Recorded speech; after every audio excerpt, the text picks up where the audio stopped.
temps du soir, Dieu a mis fin à cette façon de faire. Pourquoi? Parce que désormais, il a envoyé celui, n'est-ce pas, qui est lui-même, c'est-à-dire c'est maintenant lui-même qui vient parler au peuple face à la demande qu'Israël a faite à Moïse lorsqu'ils voulurent entendre la voix de Dieu. N'est-ce pas? On a vu que lorsque Moïse a dit à Dieu, ton peuple veut t'écouter, le peuple a été incapable d'écouter la voix de Dieu. Il se bouchait les oreilles parce que personne ne pouvait supporter la voix de Dieu. Et donc Dieu répond à leur requête en envoyant Jésus qui allait parler aux hommes maintenant vis-à-vis. Mais les hommes ne l'ont pas reconnu. Voilà. Donc, voilà. Nous sommes dans... On avait déjà parlé de la comparaison, non? On avait déjà fait la comparaison. Et là, la comparaison, on a vu qu'il y avait plusieurs similitudes, non? Voilà, comment ils se ressemblent. Moïse et Jésus se ressemblent dans beaucoup d'aspects. C'est pourquoi Moïse a dit, le Seigneur votre Dieu, donc il parle tant du soir, suscitera le milieu de vous un prophète comme moi, mais vous l'écouterez. En fait, Moïse parlait de Jésus, il ne parlait pas de quelqu'un d'autre. Parce qu'il y a des gens qui prennent ces écritures-là pour les coller à des individus, à des modèles. Moïse parlait de celui qui est semblable à lui. C'est-à-dire que celui qui a fait comme lui, celui qui a inauguré la première alliance avec le sang. Et Jésus a inauguré son alliance avec son propre sang, dit la Bible. Il est entré dans le lieu très saint une seule fois et il est allé s'asseoir après s'être offert. Il a estimé que son sacrifice est suffisant pour notre liberté, pour notre affranchissement. Différemment des sacrifices qui étaient faits ici, il fallait les faire régulièrement à cause de l'inefficacité du sang des animaux. Alors, c'était que le soir, je le fais le rappel, hein, parce qu'on avait quand même vu vos parties, à moins qu'il y ait des aspects qui vous échappent dans la première partie. Normal aussi, il y a des aspects qui vous échappent encore. Okay. On a vu donc les similitudes, on a vu, voilà, on va prendre le témoignage que Dieu a rendu en son Fils. Donc, Moïse rend d'abord le témoignage de Jésus, et ce témoignage va être confirmé par Dieu lui-même. Prenons ça, Jean chapitre Matthieu 17, on va lire le verset 1 au verset 5. Matthieu chapitre 17, le verset 1 au verset 5. Matthieu chapitre 17, le verset 1 au verset 5. C'est ce témoignage qui nous donne de comprendre, de réaliser qu'il n'y a plus d'autre prophète extraordinaire si ce n'est Jésus. Matthieu chapitre 17, verset 1 à 5. 6 jours après, oui. Jésus prit avec lui Pierre, Jacques et Jean, son frère, et il les conduisit à l'écart sur une haute montagne. Il monta sur la montagne avec comme les disciples 3. Ensuite, au verset 2, il fut transfiguré devant eux. Son visage resplendit comme le soleil, et ses vêtements devinrent blancs comme la lumière. Voilà. Et voici Moïse et Élie leur apparut. S'entretenant avec lui, Pierre prenant la parole dit à Jésus, Seigneur, il est bon que nous soyons ici, si tu le veux. Je dresserai ici 3 tentes, une pour toi, une pour Moïse et une pour Élie. Arrêtons-nous là. Donc, les disciples se réveillent parce qu'ils dormaient déjà, mais ils se réveillent par quoi? Par l'éblouissement de la lumière que dégageait le Seigneur parce qu'il s'était transfiguré. Son visage rayonnait maintenant comme le soleil. Et sa tunique, vraiment, c'était un blanc très... Voilà. Et Pierre, qui était parmi les 3, n'est-ce pas, proposa au Seigneur, après avoir vu Jésus avec 2 personnes qu'il n'avait jamais vues auparavant, mais l'Esprit de Dieu va leur donner la capacité d'identifier ces 2 personnages. Mais ils ne les avaient jamais vus parce que ceux-là sont morts plusieurs siècles avant la naissance de cette loi. Mais Dieu leur accorderait la capacité de pouvoir les identifier. Et ça va être pour les 3 là vraiment un exploit, vraiment une merveille. Par conséquent, ils vont dire, mais finalement, à quoi ça sert encore de vivre au village? Seigneur, pourquoi ne pas faire de ce lieu une habitation? Est-ce qu'on ne peut pas élever comme des tentes? Une pour qui? Une pour Moïse. Une pour Moïse, une tente pour Moïse. une pour toi, une pour Moïse et pour Élie. Combien de tentes? 3 tentes. Et ils sont 3. Les disciples sont également 3. Une pour Moïse, une pour le Seigneur, une pour Élie. D'accord? Alors, ensuite, continue. Au verset 5, comme il parlait encore, une nuée lumineuse les couvrit. Très bien. Et voici une voix fit entendre. Voilà, regardez. Il faut dire que nous donnons le sens de ces... Comme je vous expliquais, quand vous lisez les évangiles, c'est-à-dire qu'en fait, tout ce qui est fait là n'est pas fait par hasard. Même les faits historiques, on peut les comprendre par l'esprit. Paul va dire quoi? Paul va dire que il lui arrivait d'enseigner par doctrine, d'enseigner par révélation, d'enseigner par prophétie, et d'enseigner par connaissance. En fait, la doctrine a ces aspects-là. Ça veut dire que sur la base même d'une image comme celle-là, on voit qu'on peut apporter une explication. Parce que rien ne s'est fait par hasard. Les positions, le langage, les actes de Jésus et ses disciples, tout ça, ce n'est pas par hasard. Vous vous souvenez, il y a une fois, on a enseigné ça sur Pierre qui marchait sur les eaux. On a donné le sens à ça. Mais c'était un fait historique. C'était les vrais eaux. Mais derrière ça se cache toujours une révélation. Alors, regardez. Pourquoi Dieu permet que 2 personnes apparaissent ici? On avait donné raison. Parce que l'un typifiait la loi, l'autre typifiait... Mais pourquoi le chiffre 3? Parce que la loi de Moïse dit ceci. Tout à fait. Doit être réglé sur la déposition de 2 ou 3 témoins. Donc avant que Dieu ne témoigne, les disciples déjà qui connaissaient la loi savaient que s'il y a 3 comme ça, ça veut dire que la chose est vraie. C'est pourquoi le Seigneur, pour typifier justement la pensée du témoignage, alors ils sont nombreux, ils sont combien à l'époque? Ils sont combien? 112. Mais pourquoi je ne sais pas 3? C'est pour confirmer la véracité des choses qui concernaient le royaume. Donc ici, le chiffre 3 n'est pas choisi par hasard, c'est simplement le témoignage. Là, Dieu n'a pas encore envie de témoignage. C'est-à-dire que même si Dieu n'aurait pas parlé, ceux qui connaissent la loi savent que tout à fait doit être réglé sur la déposition de 2 ou 3 témoins. Et ce n'est qu'à ce moment que Dieu aussi va intervenir. Vas-y, dis. Au verset 5, oui. Comme il parlait encore, une nuée lumineuse les couvrit, et voici une voix entendre de la nuée. La nuée lumineuse, il couvrit qui? Les 3 là.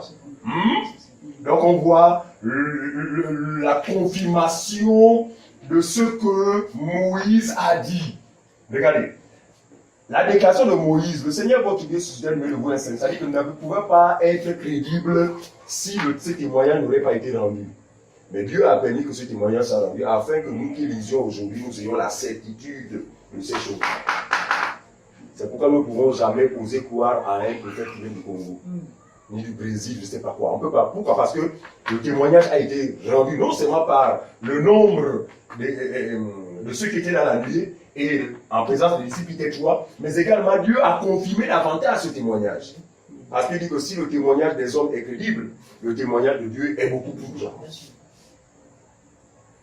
Tout ça s'est fait dans un seul but pour que nous qui croyons aujourd'hui, nous soyons fermes en ce que nous avons à faire dans les temps du soir à un seul prophète. C'est notre Seigneur Jésus-Christ.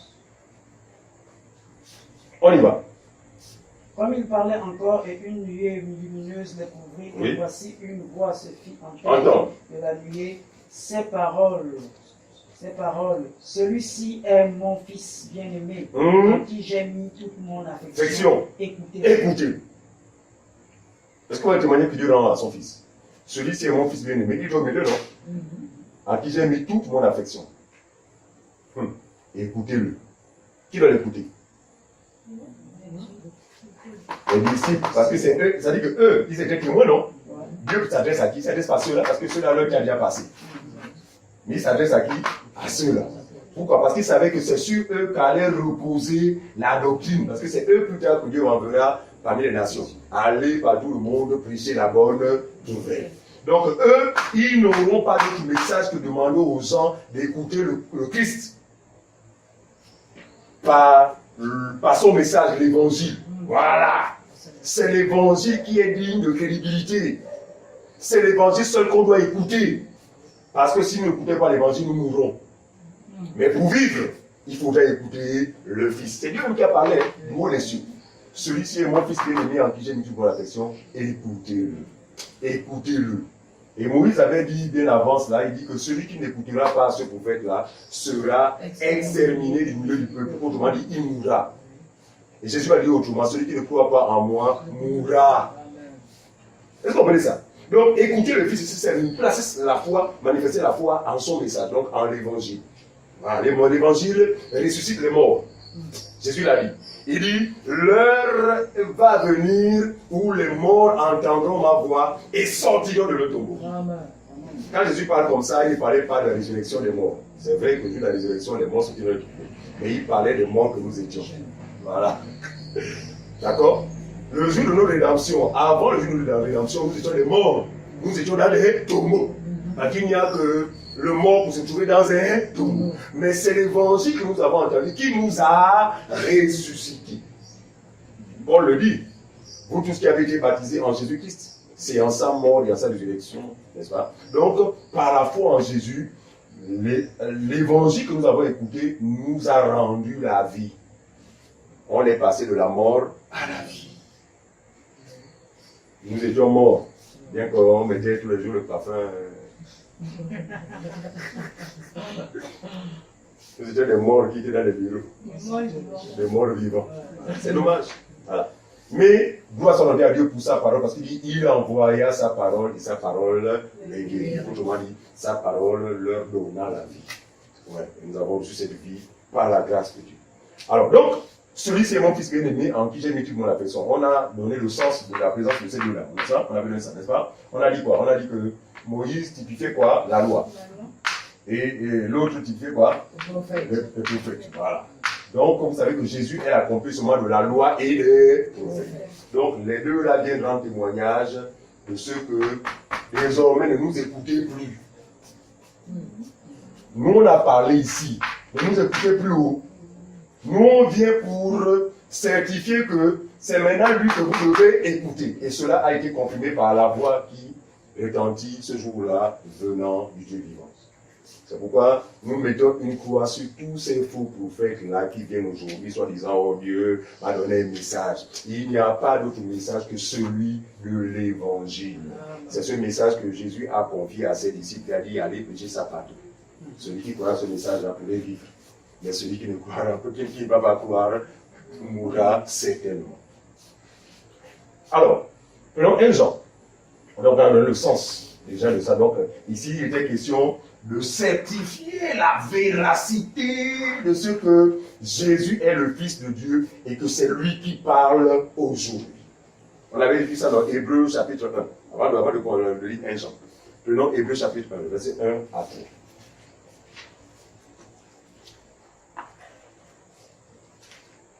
C'est important que nous assimilions cet enseignement parce que, je vous assure, le vent va souffler. Je vous assure qu'il y aura encore davantage de prophètes. Ouais, c'est pas fini, hein. Ça c'est que le début là. Mais maintenant, si vous n'êtes pas fondé, ben, vous les suivrez. Vous les suivrez. Hébreux chapitre 1, verset 1. Oui. Page 1216. Après avoir autrefois à plusieurs reprises et de plusieurs manières parlé à nos pères par les prophètes, Dieu dans ces derniers temps nous a parlé par le Fils. Nous a, ça non? Nous a. C'est-à-dire que le Fils a parlé. Mais là, quel est le rôle des ministres? C'est quoi? C'est de répéter ce que le Fils a dit. Il nous a parlé, c'est-à-dire qu'il a laissé le message. Maintenant, nous, si nous sommes serviteurs de Dieu, nous n'avons pas à crier notre message. Si ce n'est de répéter ce que le Fils a parlé, ce qu'il a dit. Que ces paroles communiquent la vie. Personne ne pourra vivre si nous prêchons autre chose que les paroles qui sont sorties de Christ. La Bible dit quoi? La foi vient de ce que l'on entend, et ce que l'on entend vient de la parole de Christ, autrement dit, de ce que Christ a parlé. Donc, c'est ce qui est sorti de la bouche de Christ qui peut faire vivre un homme, qui peut ressusciter un mort. Voilà. Pourquoi si vraiment nous avons eu la grâce d'être sauvés, nous allons être constants, nous n'allons jamais falsifier l'évangile. Parce que si nous le falsifions, personne ne vivra. Ah, on est obligé de dire exactement ce que le maître ou encore Jésus lui-même a dit. Prenons maintenant un Jean. J'espère que vous avez bien compris Hébreu quand il dit qu'autrefois, autrefois il fait allusion au temps du matin. Voilà, donc ceux-là ils sont venus pour dire que notre temps est fini. Ne vous attendez plus encore à une parole venant de nous. Maintenant écoutez ce monsieur-là. Au revoir, ils sont disparus. Parce que la suite du passage c'est que les deux disparus, Jésus et sa sœur. Comme pour dire que maintenant, en fait, finalement c'est lui qu'il faudra désormais regarder. Et Jésus ne se trompe pas quand il dit je suis le chemin, la vérité et la vie. Il ne se trompe pas. Pour Philippe aujourd'hui, tiens ce langage-là. Il dit je suis le chemin, la vérité et la vie de ces temps, des temps dans lesquels nous sommes. Il dit ça là comme Philippe Ivoirien. Il dit ça. Or nous savons que Jésus est le même hier, aujourd'hui, éternellement. Non, c'est Abraham. Pour Abraham, on va dire que Abraham était son temps est passé. Oui. Moïse était son temps est passé. Noé était son temps est passé. Mais lui là, mon ami, il ne passe pas. Il demeure éternellement. Sans cela qu'il est supérieur. Comment un mortel va se faire passer pour le chemin? Attendez. Celui-là, il est depuis le commencement. Vous vous souvenez ce qu'il a dit aux Juifs, non? Les Juifs ont dit, nous connaissons qui? Abraham. Abraham est notre père. Jésus dit. Avant qu'Abraham. Voilà le scandale. Ils ont dit, comment? Toi qui seulement hier. Ils n'ont même pas 50 ans. Donc en fait, ils sont aveuglés. Ils se fiaient aux apparences de Jésus. Mais ils ne connaissaient pas ce qu'il était réellement. Alors que Jésus, finalement, il est depuis le commencement. En fait, la Bible dit il est l'alpha et l'oméga. Le commencement et la fin. Ah, Seigneur, ça veut tout dire, non? En mathématiques, on parle du point A du point B. Donc, l'infini, c'est lui. Est-ce que nous comprenons l'intérêt pour nous de placer notre totale confiance en lui? Oui, il en est dit. Ce n'est pas un modèle. La Bible dit qu'il n'a ni père ni mère. Ni commencement ni fin. Ni généalogie. Alors qu'on voit dans le livre de Matthieu, voici la généalogie de Jésus. Les gens ne comprennent pas les choses de Dieu. En fait, il est question simplement de sa généalogie selon la chair. Mais selon son adaptation, la parole de la Bible ne se contredit pas. J'ai surtout l'habitude de dire souvent que lorsque vous lisez un passage, vous tombez sur un deuxième où les deux semblent se contredire, non, n'acceptez pas la pensée selon laquelle la Bible se contredit. C'est vous qui avez besoin de comprendre. Jamais la Bible se contredit. Mais c'est nous qui ne le comprenons pas toujours. Donc la généalogie qui est présentée là-bas, c'est la généalogie selon la vie de David, selon la chair. Mais selon la réalité, la même Bible dit, il n'a ni père, ni mère, ni généalogie. Autrement dit, c'est lui qui est tout et en tous. On y va, on prend 1 Jean. 1 Jean chapitre 5, le verset 9.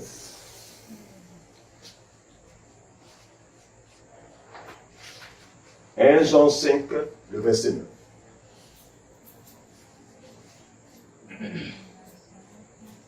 Jean 5, 9, si nous recevons le témoignage des hommes, le témoignage de Dieu est plus grand. Très bien. Car le témoignage de Dieu consiste à ce qu'il a rendu témoignage à son Fils. Très bien. Donc si nous recevons le témoignage même venant des apôtres, c'est une bonne chose. Mais sachant que le témoignage que Dieu a rendu à son Fils est plus grand que celui des apôtres. Est-ce que vous comprenez ça? Celui de Dieu est beaucoup plus grand.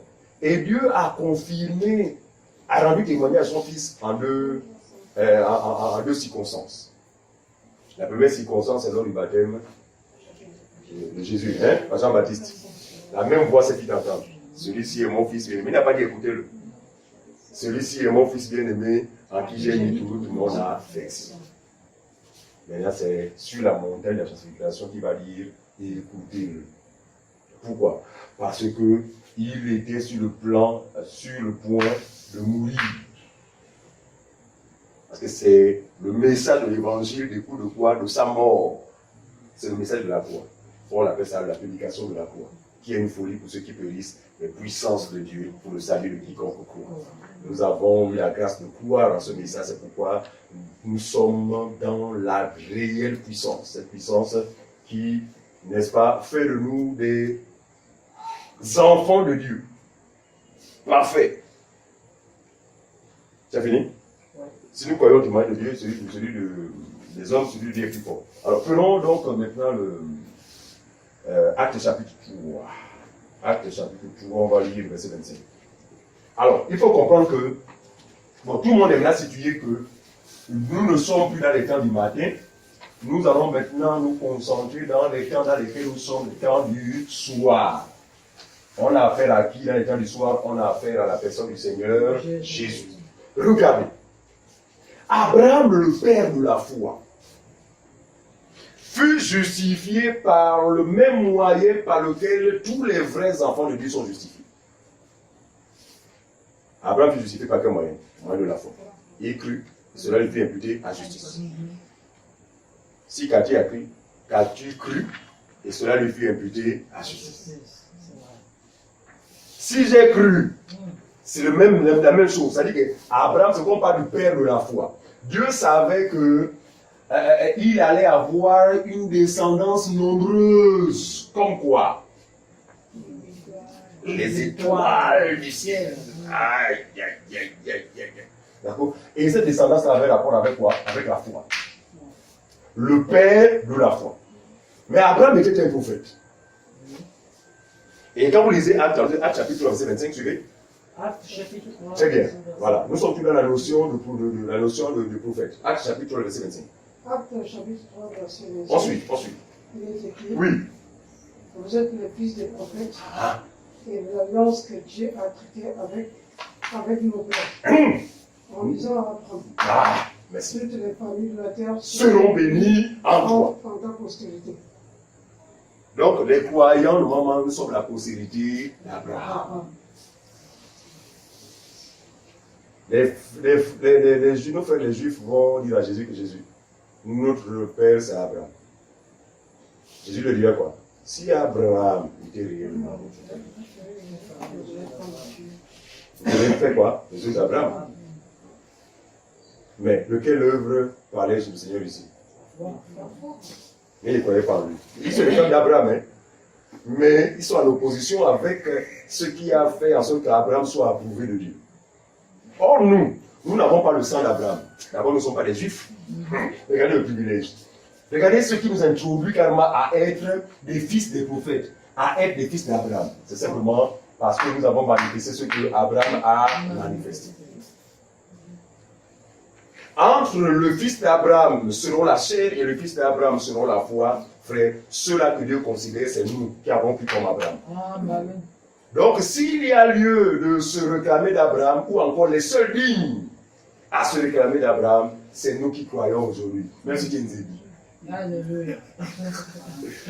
Même si tu es femme, même si tu es pour nous. Non, là n'est pas le problème. Le problème, c'est que tu as eu la grâce de manifester la même foi. Et la même foi que le Père de la foi. C'est pourquoi il est Père. Pourquoi? Parce que tous ceux qui étaient dans ses reins doivent manifester, doivent avoir la même attitude vis-à-vis de celui en qui il avait cru. Donc, fondamentalement, nous sommes des fils de prophètes. Ça veut dire quoi? Tel père, tel fils. C'est pas si vous comprenez ça de dire. Si papa était prophète, c'est que tous les croyants, nous sommes des prophètes. Il faut bien comprendre ça. Même les sœurs, vous êtes des prophétesses. Mais pas les prophétesses que nous connaissons là. Pas les prophétesses qui ont les phares qui les rouges à lèvres. Fils de prophète, pourquoi? Vous êtes des prophètes, nous sommes des fils et des filles, pourquoi? Parce que nous sommes nés, nous sommes de la postérité d'Abraham. C'est quoi un prophète, tout simplement? Le prophète, c'est celui qui parlait de la part de Dieu. Aujourd'hui, nous continuons à parler de la part de Dieu. En quoi faisant? À chaque fois qu'on fait mention des choses que le Seigneur a dites, chacun pour sa part, même à petite échelle, pour les femmes, par exemple, en témoignant de l'évangile, et avec vos collègues et tout ça là. C'est quoi? C'est prophétiser. Donc, fondamentalement, nous tous, nous sommes des prophètes. Le seul fait que nous sommes nés, engendrés par ces prophètes. Je dis, vous êtes les fils des prophètes. Verset 25, c'est tout? Oui. Alors, donc on avait vu que... Donc ça, c'est le premier niveau de prophète, le premier stade. Tous les croyants sont des fils et des filles de prophètes. Nous sommes tous des prophètes et des prophétesses. Voilà, il faut comprendre ça. Ici, dans le sens où nous sommes des témoins, nous témoignons de Christ d'une manière ou d'une autre. Alors, le second palier, ou encore le second palier de la notion de prophète, c'est ce qu'on avait vu la semaine dernière. On a vu que dans l'église, il y a des prophètes, non? Voilà. Il y a des prophètes. Regardez. Quand Dieu va appeler Jérémie dans Jérémie chapitre 1, il dira que je t'ai établi quoi? Prophète des nations. Or, à l'époque de Jérémie, dites-moi un seul instant.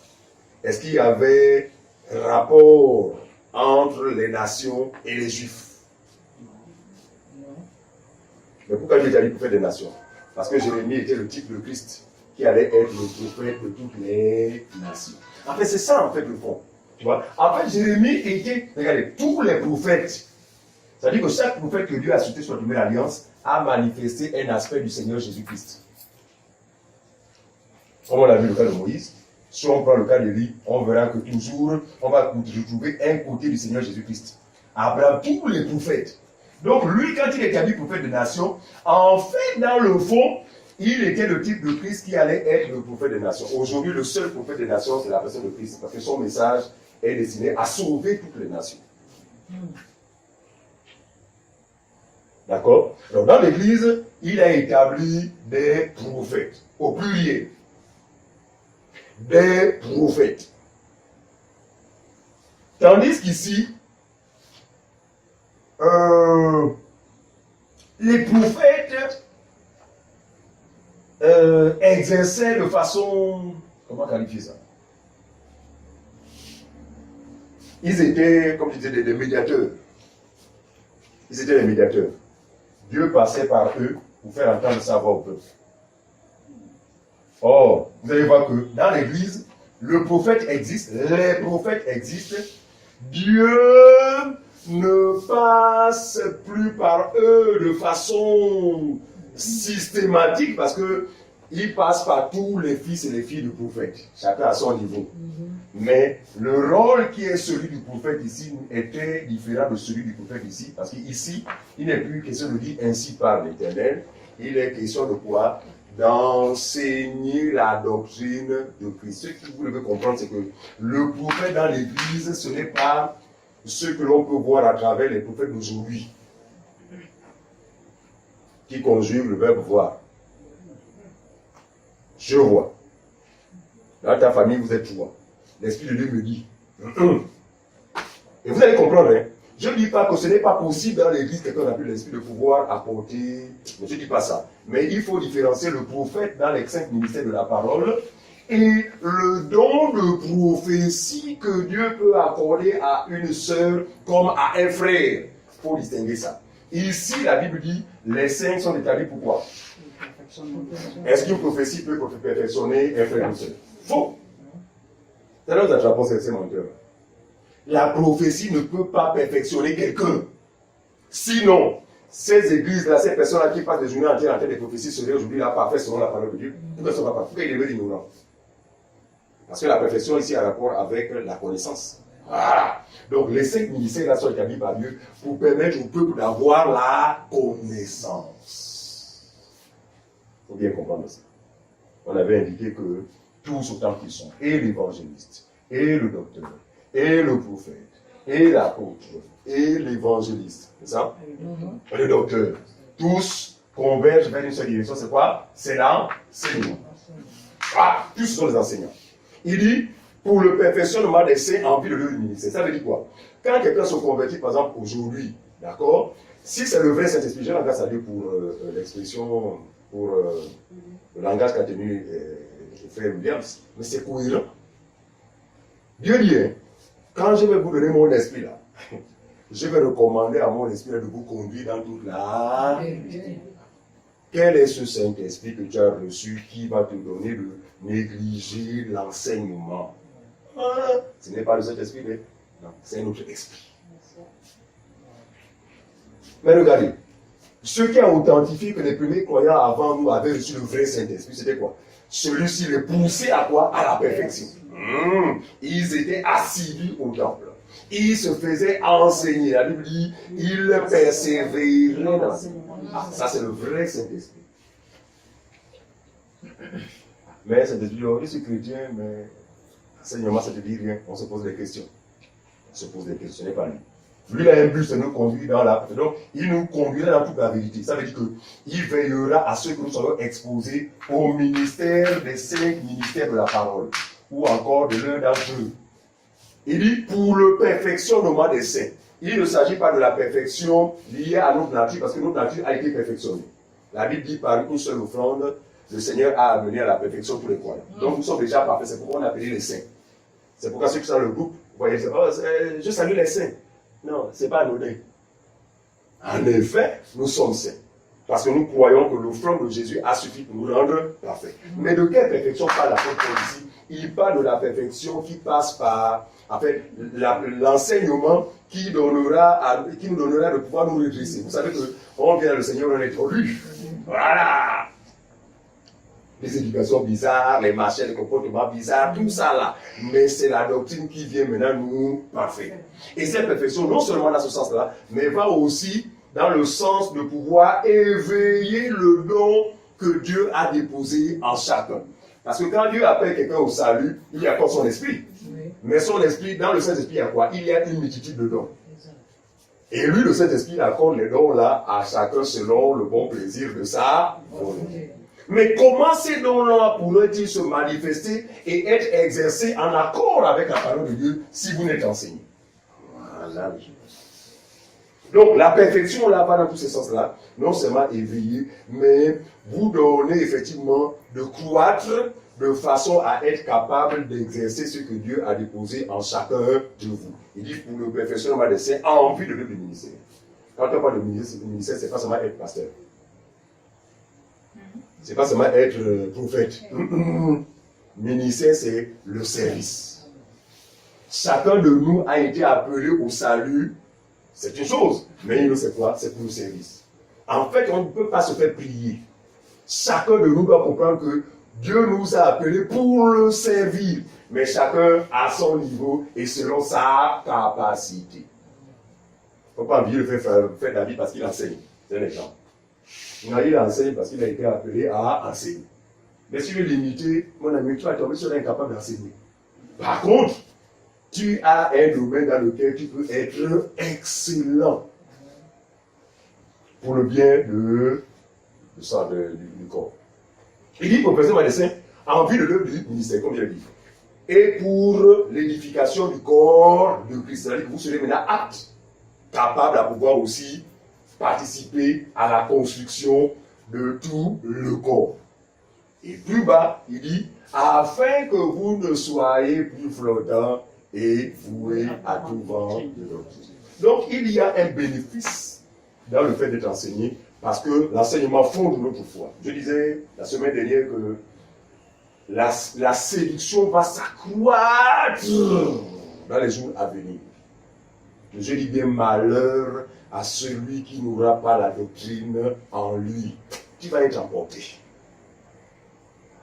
Or, c'est la doctrine qui nous donnera de résister. Malgré ces séductions, nous allons demeurer fermes en celui que nous aurons eu le privilège de connaître par le moyen de sa doctrine.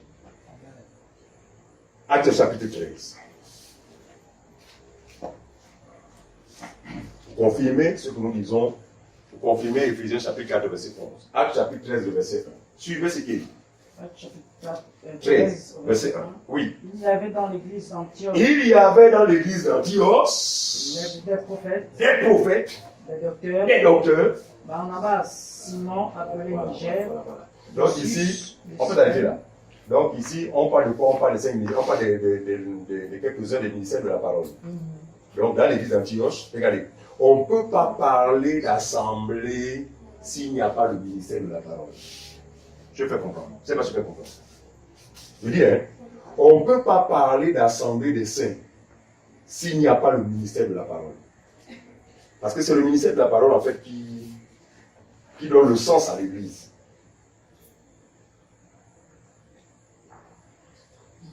Une assemblée où il n'y a pas le ministère de la parole, vous ne pourrez pas vous perfectionner. Vous savez comprendre. Regarde.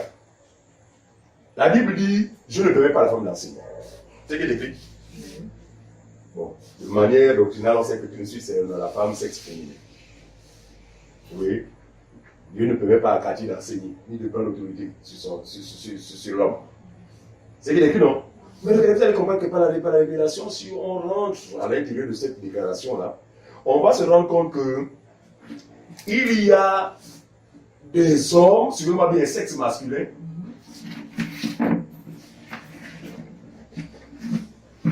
qui tombent dans la même désobéissance, ou encore qui sont sous le coup, voilà, qui sont sous le coup de l'interdiction sur laquelle je ne peux pas l'homme d'enseigner. Il y a des gens qui ont dit, de toute façon, dès lors que je suis un homme de sexe masculin, je vais ouvrir mon église. Parce que pour eux, c'est un magasin qu'on pourrait ouvrir. Je vais ouvrir. Ça, c'est un langage qu'il faut construire. Hein. On n'ouvre pas l'église. Mais l'église, c'est nous, comme tu as ouvrir qui? Ouvrir quoi? Mais regardez, c'est le langage. Tout ça. Non, Dieu m'a dit qu'il faut que d'ici l'année prochaine, j'ouvre mon église. Ça, c'est la pensée du monde. C'est-à-dire que pour eux, l'église, c'est un bâtiment. L'église, c'est nous. On n'ouvre pas l'église parce que Jésus lui-même a ouvert son église. Il dit, les portes de l'enfer du gouvernement. Donc, c'est Dieu lui-même qui a ouvert son église. Il faut aller comme ça, si vous comprenez le terme. Mais nous sommes dans une continuité de génération en génération. Alors, là, on dira, non, de toute façon, Dieu dit que c'est seul l'homme qui a le droit d'exercer un ministère d'enseignement, un ministère d'autorité. Mais tu es un homme, est-ce que Dieu t'a appelé? C'est la question. Donc, le tout, ce n'est pas d'être un homme. C'est pas ce qu'on comprend. Mais il a appelé les uns comme les uns. Pas tout le monde. On peut être homme là, mais on n'a pas été appelé tous au ministère. Maintenant, l'homme qui n'a pas été appelé au ministère est dans la posture de la femme qui enseigne. Ce dernier est une femme à qui Dieu interdit d'enseigner. C'est pas ce qu'on comprend. Amen. C'est-à-dire que la gens rentrent dans la profondeur maintenant. Voilà, c'est une femme. Or, il est interdit à la femme d'enseigner et ni de prendre autorité. Or, il y a beaucoup de femmes qui sont des pasteurs. Non, frère, moi, je suis un homme, mais je ne suis pas une femme. Dieu n'a jamais interdit à l'homme. Mais est-ce que tu as été appelé? Ici, celui qui doit enseigner, c'est celui que Dieu a appelé à l'enseignement. Et Paul dit quelque part que ceux qui sont appelés à l'enseignement enseignent. Ceux qui sont appelés à la prédication, etc., à l'exhortation. Donc, chacun a son domaine. Ne cherchez pas à devenir ce que vous n'êtes pas. Vous ne pourrez le devenir. Je vais prendre, c'est pas un proverbe, on dit souvent que même si tu jettes le bois dans l'eau pendant des mois, il ne deviendra jamais crocodile. Il ne deviendra jamais crocodile. Parce qu'à ce qui pourrit, c'est disparaît, il ne deviendra jamais crocodile. Pourquoi? Parce que c'est un bois. C'est sa nature. Est-ce que tout le monde comprend ça? Donc, nous sommes appelés chacun dans un domaine bien précis. Regardez, le domaine dans lequel Dieu peut vous appeler peut sembler négligeable, mais pour Dieu c'est beaucoup. En fait, Dieu ne va pas nous comparer par rapport à... Non. En fait, c'est quoi? C'est à chacun simplement de fructifier. C'est ça la parabole des talents. Tu as reçu un talent, moi j'aime le 1 là, travaille ça. Prends ça au sérieux. Ne te combats pas celui qui est à toi. Parce que celui qui est à toi, s'il ne prend pas ça au sérieux, tu seras récompensé mieux que lui. C'est pas ce que comprendre. Ça évite les complexes et les jalousies au milieu de nous, parce que chacun de nous a reçu selon que Dieu a voulu. Mais le but, c'est que ceux que les uns et les autres ont reçus fassent quoi? Contribuent à la construction de l'ensemble du corps. Autrement dit, chacun de nous a besoin du don de tout un chacun. Voilà, allez simplement. Donc, Antioche, il y avait quoi? Des prophètes, donc des enseignants, et des docteurs, toujours des enseignants. Prenons Acte, toujours, Acte chapitre 15, verset 32. Acte 15, 32. Voilà, nous avons encore 15 minutes. Acte 15, 32. On y va.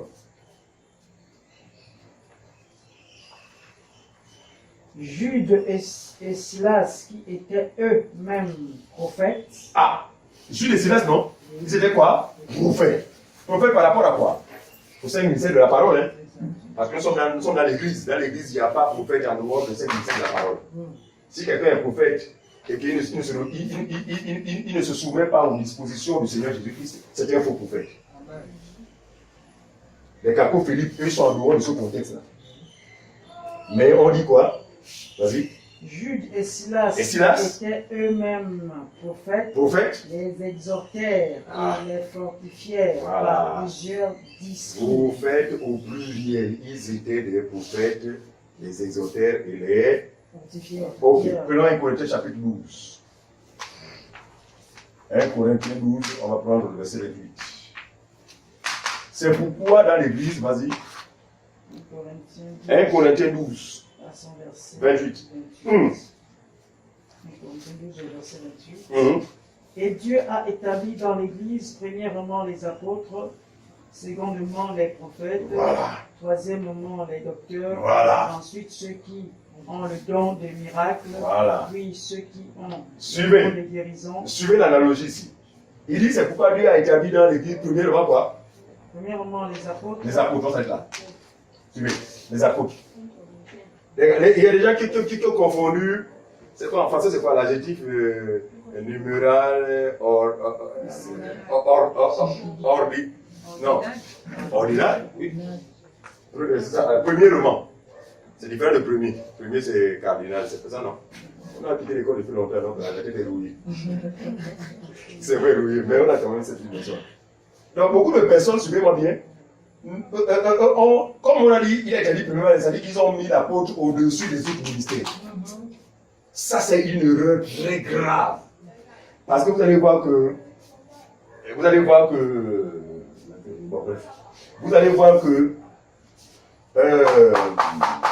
Dans le contexte de l'Église, tous sont complémentaires.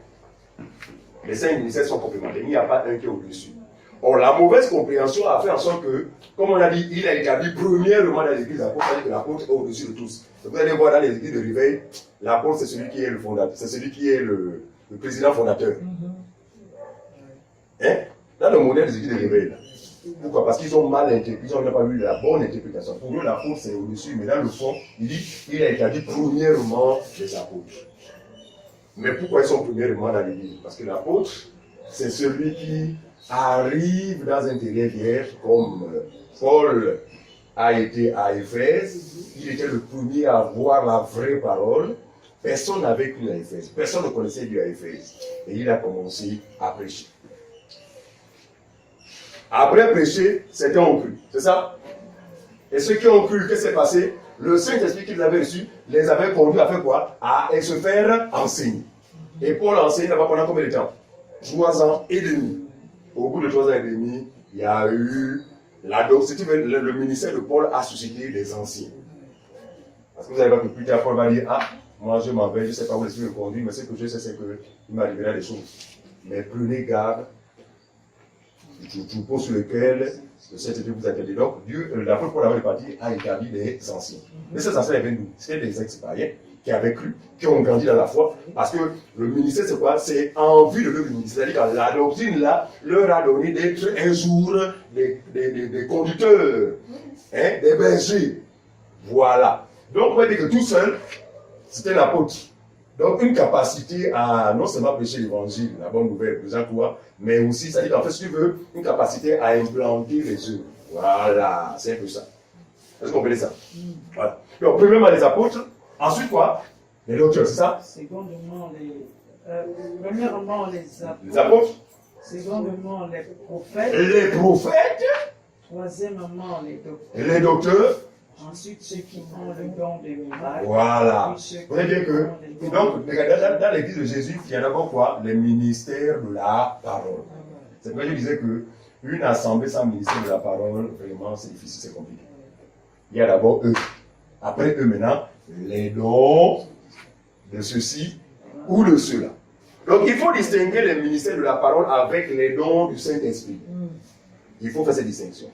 Les dons du Saint-Esprit sont accordés par l'Esprit, mais les ministères de la parole sont accordés par le Seigneur. Vous me direz que donc, il y a quoi? Il y a une différence entre le Seigneur et... Non, il n'y a pas de différence, c'est le même Dieu. Mais pourquoi l'apôtre Paul s'exprime en ces termes-là? Pour nous aider à comprendre qu'il colle les ministères de la parole à Seigneur à cause de quoi? À cause de l'autorité. Jésus est l'autorité, le Seigneur est l'autorité. Quand on parle de Seigneur, c'est l'autorité. C'est pourquoi seuls les hommes que Dieu appelle doivent exercer cette autorité, donc d'enseigner. Autorité que la femme ne doit exercer. Donc en dehors d'eux, il y a maintenant ce qu'on appelle les dons spirituels que Dieu a. Vas-y, continue, vas-y. Troisième moment, les docteurs. Ensuite, ceux qui ont le don de miracle. Puis ceux qui ont le don de guérison. Voilà. De secourir. Voilà. De gouverner. De parler. Il y a beaucoup de dons. De parler. Parce que tout le monde dit ça. Non, je vais être le pasteur. Non, il y en a beaucoup. Le plan frère. Il y a quoi? Ceux qui ont le don de miracle. De miracle. Puis ceux qui ont le don de guérir. Donc, ce sont des dons particuliers. Hein. Tout le monde n'a pas le don de miracle. Oui. Hein? Non. Il y a un commandement standard. Vous imposerez les mains aux malades et les mains à sorciers. Ça, c'est tous les croyants. Là, si tu es une femme, tu es malade, impose les mains. Oh! Mais ça ne veut pas dire que tu es un don de miracle. Mais dans l'église, il y a des gens qui ont le don là. Ils ne forcent pas. Ça coule. C'est-à-dire qu'ils sont ceux. Et Dieu est bon parce que c'est ainsi qu'il équipe l'église. Ça veut dire qu'il y a des situations où on aura forcément besoin de l'intervention de ce dernier. Amen. Ça veut dire que même si ce gars-là, celui qui a ça est timide, mais Dieu permettra que l'église soit dans le besoin afin que ce dernier, parce qu'avant tout, l'église, c'est que chacun de nous mette au service, effectivement, de Dieu, le don qu'il a reçu.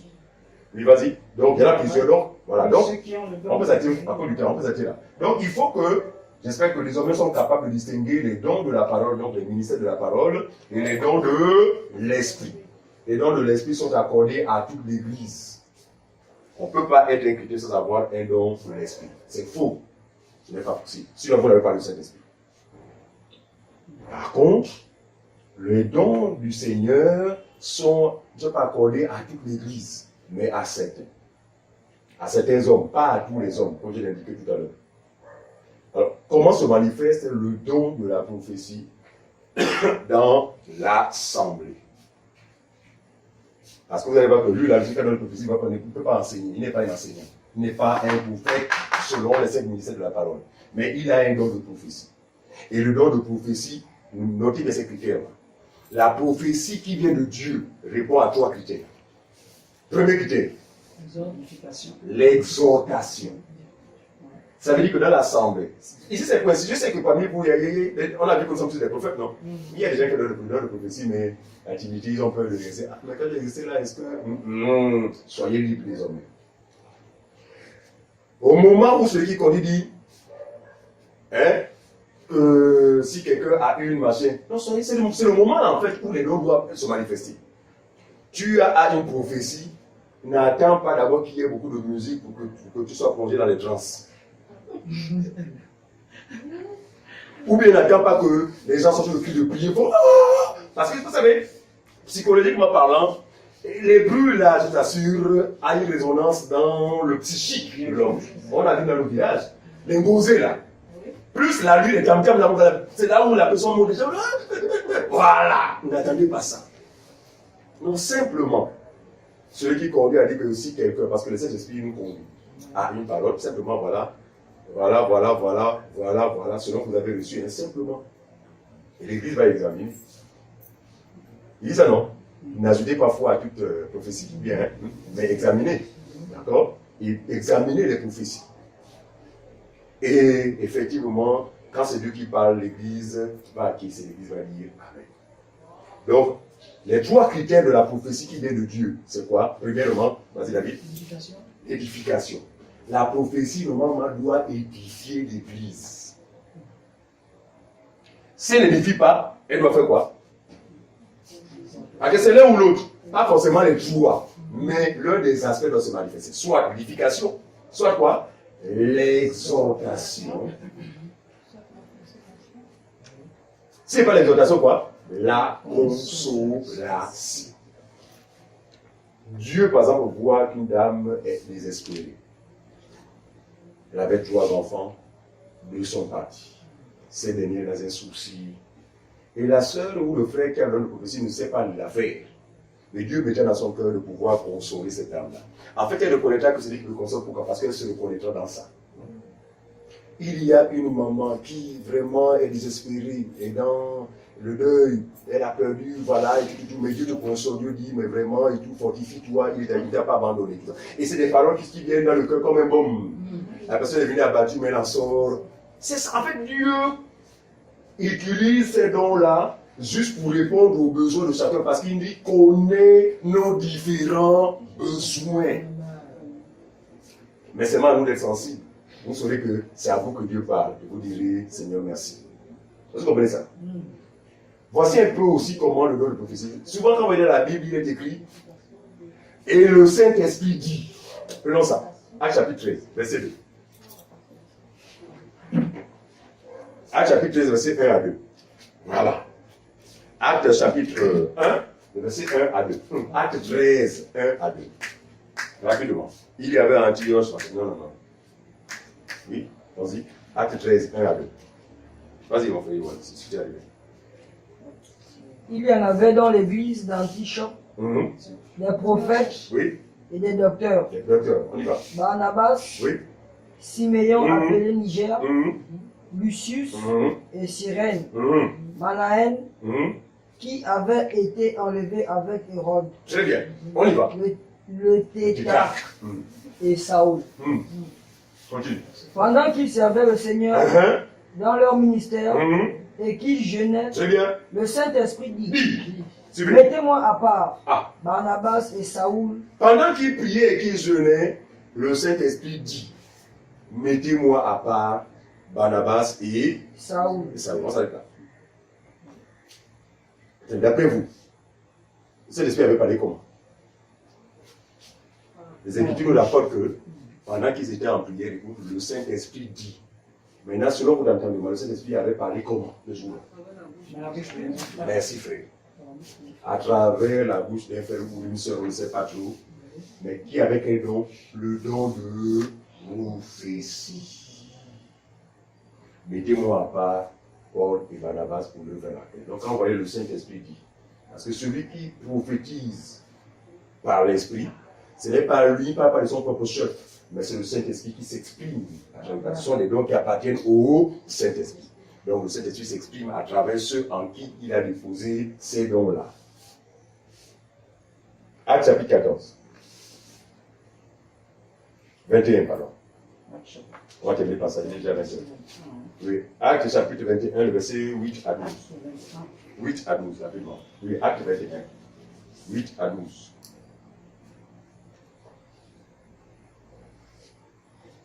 Donc, on a juste 5 minutes pour se poser des questions, oui. Nous partîmes le lendemain et nous arrivâmes à Césarée. À Césarée. Étant entrés dans la maison de Philippe, Dans la maison de Philippe, l'évangéliste, oui, qui était l'un des 7, nous logeâmes chez lui. Il avait 4 filles vierges qui prophétisaient. Qui prophétisait? Donc le don de la prophétie n'est pas seulement réservé aux hommes. Voilà cet évangéliste qui avait 4 filles vierges, mais qui prophétisait, autrement dit, qui avait le don de prophétie. Pas le ministère prophétique, mais le don de prophétie. Parce qu'il est question aussi de faire la différence qu'il y a entre le ministère de la parole et les dons de l'esprit. On y va. Il avait 4 filles vierges qui prophétisaient. Qui prophétisait? Comme nous étions là depuis plusieurs jours, suivez, un prophète nommé Agabus descendit de Judée. Voilà. Et vint nous trouver. Il prit la ceinture de Paul, se lia les pieds et les mains, et dit, voici ce que déclare le Saint-Esprit, l'homme à qui appartient cette ceinture. Très bien. Ce prophète-là, parce que beaucoup de personnes s'appuient sur ce passage-là pour justifier ce que nous voyons là. Le prophète n'était pas un ministre de la parole, il avait un don de prophétie. Bon, pour être clair, celui qui a un don de prophétie peut être qualifié de prophète. La femme qui a le prophétie peut être qualifiée de prophétesse. Maintenant, ce qui est important, c'est de différencier celui-ci et le don et le don. On peut s'appeler l'enseignant un prophète. Ils vont avoir la même appellation, mais le rôle ne sera pas le même. En fait, c'est cette distinction que nous avons besoin de faire. Parce que ce qui a fait tomber aujourd'hui tous les faux prophètes, c'est quoi? C'est par exemple ce passage-là, il y a eu un homme, un prophète. Donc, prophète, ils ont vu ça prophète selon l'ancienne alliance. On a déjà dit qu'ici, la loi a changé. la prophétie se manifeste plus comme ça a été ici. Désormais, c'est à travers les dons de l'Esprit. Et il dit quoi? Le Saint-Esprit dit. Il dit quoi? Le Saint-Esprit dit quoi? Voici ce que déclare le Saint-Esprit. Oui. L'homme à qui appartient cette ceinture, les Juifs le lieront de la même manière qu'à Jérusalem et le livreront entre les mains des païens. Très bien. Quand nous entendîmes cela, nous et ceux de l'endroit, nous priâmes Paul de ne pas monter à Jérusalem. Voilà. Voyez-vous? Donc voilà de qui prophétisait le frère de Paul. Il prophétisait au sujet de Paul. Ici, donc, la prophétie aussi, comme on a vu, elle console, elle édifie. En fait, c'est tout ça. En fait, vraiment, elle exhorte. Voilà. Voilà, Paul devait être en danger, mais il a été exhorté à ne pas. Donc, ne pas négliger les dons qui se manifestent dans l'Église. Vous savez, aujourd'hui, la crainte qui est la nôtre, ou encore ce que nous déplorons, c'est le fait que les gens prétendent exercer des dons de l'Esprit sans être nés de la parole, en fait. C'est ça un peu la différence. Parce qu'il faut d'abord, en fait, on parle de don de l'Esprit en tant qu'enfant de Dieu. Mais tu ne l'es pas. Mais tu manifestes soi-disant des dons. On a vu des gens qui ne sont pas chrétiens, mais qui manifestent ces soi-disant dons. Ils ne sont pas des dons de l'Esprit. Vous savez qu'à côté, il y a l'imitateur. Qui vous diront des choses certainement exactes, mais ça ne veut pas dire que c'est Dieu qui est là dedans. Pourquoi? Parce qu'ils n'ont pas la semence de Dieu. Donc les dons que nous devons considérer, ou encore les prophéties que nous devons considérer, sont des prophéties qui sont manifestées par des gens qui sont eux-mêmes nés de la parole. Par conséquent, c'est Dieu qui parlera certainement à travers eux. On va s'arrêter là. 5 minutes pour les questions. En espérant avoir bouclé sur ce thème. Vas-y, bon.